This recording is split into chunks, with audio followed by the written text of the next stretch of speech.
you doing? Excellent. Good. One of these days you'll walk in here with a smile. Not today, but that's Wow. Didn't mean to bring everybody down. so serious. How about South Carolina? Yeah, excited to get on the road. I think it's one of the best ballparks in the conference. Love playing there, and good opportunity for our team after 3 of the last 4 at home, and did a good job. Obviously, winning 3 top 12 RPI series. Excited to get back on the road and looking forward to playing there in that ballpark. And as far as their team, ton of talent, in my opinion. So good challenge. Jake McCoy, really good left-hander, up to 96. Ethan Petrie, who had played in the last couple of weeks, I'd assume he'll play this weekend.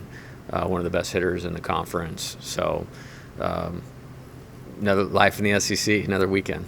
How do you compartmentalize the facing against Paul? You ever seen a situation like that before where you played mentor? Yeah. Yes. In 2015, I was a coach at Nevada, and we went and played at San Diego and faced Rich Hill, who, in my opinion, is the best coach that I know, who I worked for 8 years. And we were winning 8-2 in the 8th and lost. And, but I remember 10 days later, we both clinched our championships on the same day. We won the Mountain West, they won the WCC. And just it was a unique night where you're looking across and a part of 2 teams and all of that. And then on the other side of it, having Jason Kelly was on the other side of the field last weekend against Texas A&M, and I got to be honest, I didn't think about that one time. So, I think it's cool, and like I said, when Coach decided to go to South Carolina, if anybody's earned the right to do what they want to do and continue to coach, it's him. So it'd be good to see him, and just looking forward to the games. There's still a decent amount of guys on this team who were at least initially recruited by Paul. So does that create an interesting dynamic at all? And what was it like sort of re-recruiting those guys once Paul retired and you came into the door? Yeah, I hadn't even really thought about it, to be honest with you. In terms of that, he's a great recruiter. You can't win 2,000 games or whatever he's won. I know it's a lot, without being a great recruiter. And, being a great recruiter at a place like LSU gives you the opportunity to be successful, which he was incredibly successful here at LSU. I honestly hadn't even thought about that, really. You guys thought about your travel plans? Or you staying? We're going to come back. Yeah, I'm looking forward to that. We kind of deliberated on that. It's hard to know what day you're going to play. I think doing the math, I don't think there's a scenario where we could play on Tuesday. And I think basically how I came to that was Alabama and Florida play each other. And then, so it's either Wednesday, Thursday, or Friday. And, I think getting back and getting in our own beds is a good deal. What's the idea that lets you really focus on this series alone? Do you feel that? I don't think so necessarily. I just think it just seems like the right thing to do for our team. We played well the first couple games last weekend, and I think it was a combination of getting some rest, first week without a midweek game, and then having a couple of really good days to train and prepare, I think. So, yeah. In the last 4 years, how much has the game evolved since the last time Coach was coaching, and now he's back? So how much, in those 4 years, how much do you think the game has changed, even outside of the NIL and transfer portal stuff, just on the field? Yeah, I think the first things that jump to mind is, and I'm sure it's always been the best league. I can't speak to it because I've only been here the last 4 years now. I think the talent concentration is incredibly high in the SEC. And I think the transfer portal is the reason that is the case. And then the contraction of the minor leagues, less players are going to professional baseball earlier. Jared Jones hit 28 home runs and was draft eligible, and we got him back this year as a kind of the best example of that. So I think, the talent concentration, which I think started around COVID, where other leagues kind of slowed down and the SEC did not. I've talked about this before. Like being at Arizona, you could feel like more West Coast kids were starting to fly over the top of us. That I didn't like that at all. And so you could kind of see it coming, if you will. And I just think the perfect storm of less opportunities in pro baseball, the SEC kept pushing. And they've made a great commitment to baseball. 16 teams that are all pretty good, as evidenced by last weekend. So I think the nature of experience, nature of maturity, quality of play has probably gone up a little bit. But in 2021, we played Ole Miss in the Super Regional and we played Vanderbilt in the first game of the College World Series, and those teams were really good too. So in that context, I don't know. The dynamic off the field, as you mentioned, has certainly changed quite a bit.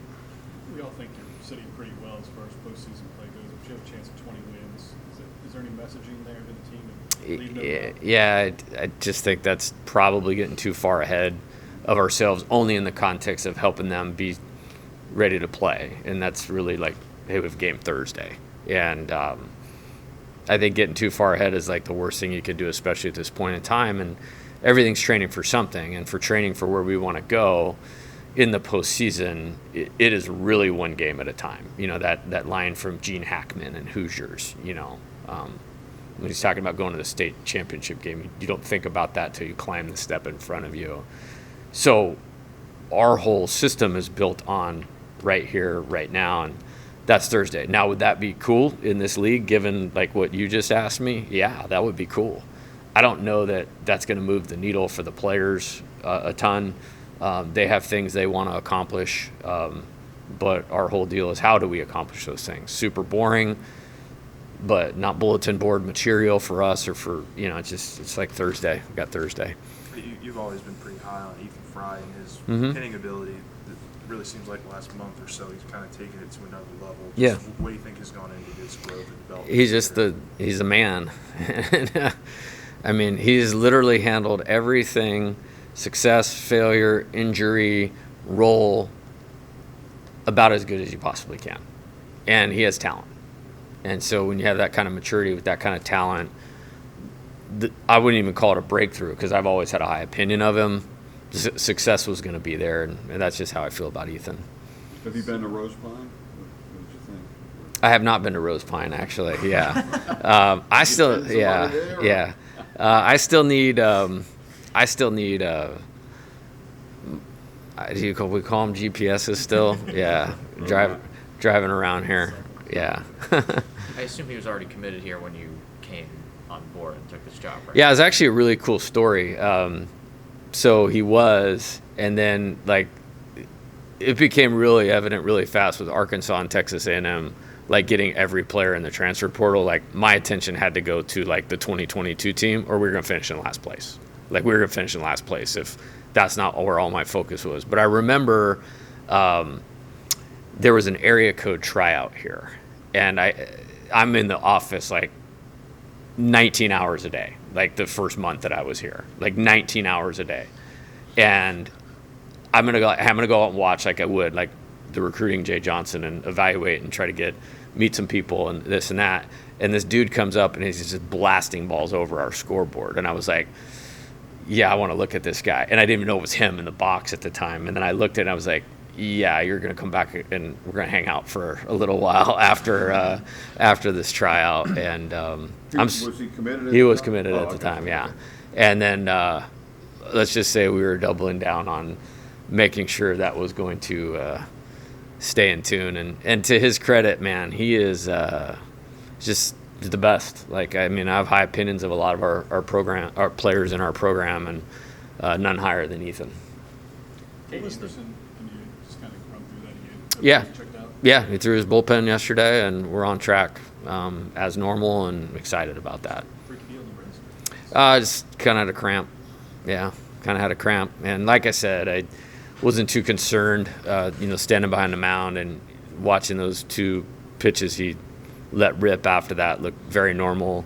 I just made a discretionary decision at the time. Like, he probably could have stayed in the game, Have you ever seen that before? Yes, I have seen that before. Okay. Yes. Like a wrist cramp? I don't Yes. remember. Okay. Yeah. Interesting.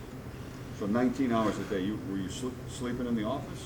No, Okay. no, the Lod Cook. Uh-huh. The Lod Oh, Cook. that's right. I lived there for 2 months. Wow. Yeah. So that was good. Getting that game in on Friday really kind of helps you this week, I guess, so you don't really have to question any kind of pitching. Yeah, I think the rain's a deal, and it started last weekend with the A&M thing and getting rained out, doubleheader, and it's just part of the deal of like how it goes down here. I didn't really even know that before I came here, but I've gotten pretty accustomed to, hey, moving days, doubleheaders, playing at 10 p.m. and so like I think I said this quote to you guys last week. If I could control the weather, we would never lose a baseball game. I would promise you that. Schedule on 1 a.m. It's something like that, or just if I could control the weather, I'd probably be really good at all decision See, making. they're making shirts pretty good at 1 a.m. Are they? Sweet. I like it. Coming into the year, what was the biggest concern you had about this team? And in that particular specific aspect, how's the team evolved through 52 games? I wouldn't use the word concern. I just like the panic, concern. I don't really operate in that. I think I would say newness again, but at the same time, we're not a young team. We have a lot of college baseball underneath our belt. We didn't have a lot of LSU baseball playing together under our belt with only 12 guys that had played in a game last season. And then, I think we ended up with 10 guys out of the portal, 3 or 4 JC guys, 10 high school players. I mean, it was a real blend of a roster. And so doing what we do in process of building the team, not personnel-wise, but building the team, the tough and together dynamic of this thing, we just knew we had to be really deliberate about that, and I would give them the highest marks. And I think it's why we've been able to withstand the schedule in a very consistent manner. And, I'm really proud of them for that, and it gives me optimism about what they can accomplish because we've seen a lot. There's not a lot we won't see or that we will see that we have not seen yet in terms of success and adversity. Like, I don't know that I've ever won 17 games in a row. I maybe, but I off the top of my head, like they did that, like I said, to go 3 of the last 4 weeks, you get a series win against Alabama, series win against Tennessee, series win against Arkansas, like that's impressive, and I feel like I'm answering questions about why we're not good sometimes, and it still seems pretty good to me. From Anthony's first start to now, what do you think's the one thing he's improved on the most? Oh, he's the best. Like, I mean, literally, and I mean that like in just such a admiring term of. Here's what I know: you have a great athlete, you have a great competitor, this guy that's got great feel for pitching, and this is what I've seen him do: start fast, let us settle into the game so the team plays better. I've seen him; he is the best pitcher I've ever had at getting himself out of jams. Number one. And I mean, so much so, like, he throws 6 shutout innings, and you almost forget, like, he left the bases loaded in the it was the 3rd inning.